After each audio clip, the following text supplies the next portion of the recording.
the mentors that have meant the most to you, how could you choose? Wayne Dyer in particular, because at one point I was at a conference in Maui where he lives, and I ran into him because I'd interviewed him so many times. I introduced myself, and he actually had us over. I had my family there to his place where he was living there, and he said to me, he said, "I can't believe that you've been doing radio for so long and just being of contribution and of service to, you know, this is a volunteer radio station, KPFK, yes, and public radio." And he said, "Why have you been doing this for so long without ever expecting anything to be paid for it or to do speaking engagements or anything?" And I said, that wasn't why I got involved with it. I got involved with it really for the real reason to have a conscious conversation, really. That's what I wanted. And but I had promoted so many people's information and books and seminars and all that. He said he wanted to take me under his wing and help me.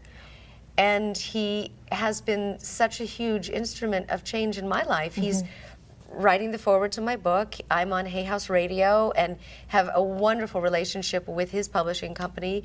You have a new book. I have a book coming out. You have a book coming out. Tell us about that. Next year. Next year? It's a book about my life story. About one of the reasons I started the radio show was I had a very, very difficult accident.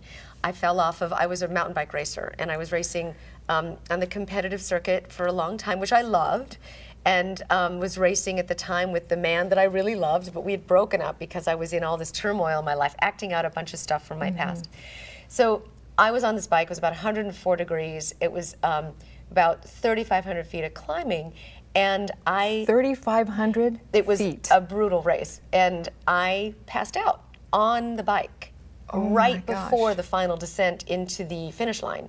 And I remember because there was a girl in front of me, and I was in second place overall in the state series. It was a whole state championship over 9 different races. And this was a high competitive race. It was very competitive, but I never really, I mean, I did it because I loved my personal best. I loved what the human body can do. I'm really a big fan of the human body.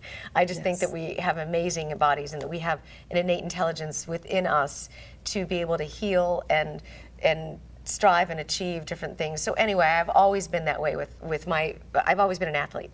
So I was looking at this girl, and I remember we were just about to go into descent, which I love descending. I was taught by some really great people how to hook apexes of turns, and I really love the downhill.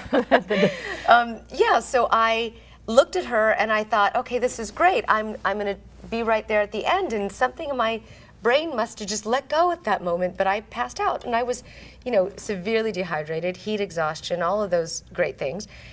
And I passed, and I fell down this very, very long hill, cracked my helmet in 13 places, had very bad brain damage and injury to my head, and it took me a very long time to recover from that. I lost the language center, a lot of my short-term memory, most of my memory from my childhood there's big, huge holes in it. Is that right?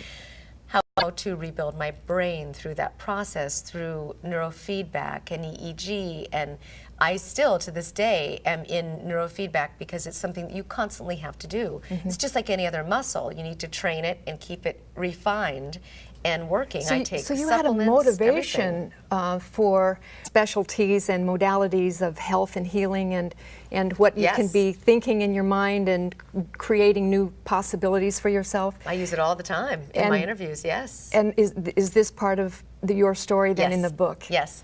The major part of the book is that, and my healing journey through it, and how I recovered the parts of my brain that were damaged and how I rebuilt them, and that you can literally do that. I took the language center of my brain and I rebuilt it like a muscle using biofeedback, neurofeedback, supplements, neuroscience, so much. It's not a one thing fixes all. It's constantly a growth process for me. It is. I, to this day, still use all of these techniques. That is amazing. That's what I'm talking about.